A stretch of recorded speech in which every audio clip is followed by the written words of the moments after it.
As another unforgettable chapter comes to a close, the curtain falls on the Eyemouth Herring Queen Festival 2026, a celebration of community, tradition and pride, honouring the 82nd Eyemouth Herring Queen, Lilly Pringle. As the sun sets over the harbour and the fireworks light up the night sky, we reflect on a festival that brought generations together and created memories that will last a lifetime.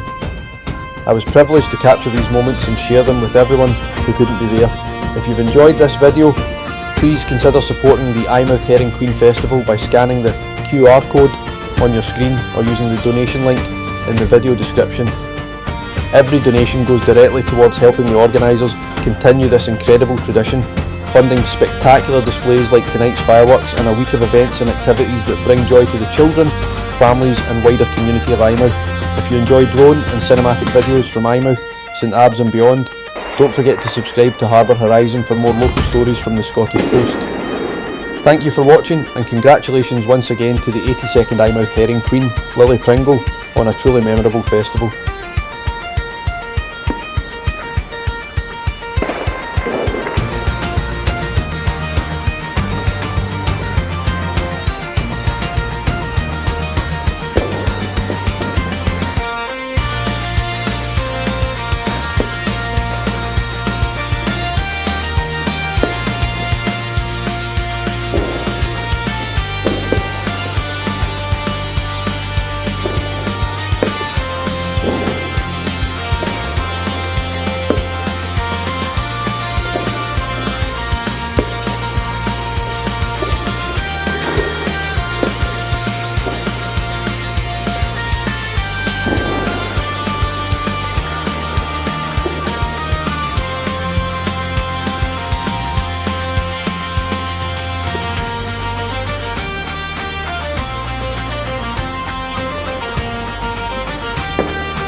enjoyed this video, please like, comment and subscribe. It helps me, it helps the channel, and it costs you absolutely nothing. Thanks for watching.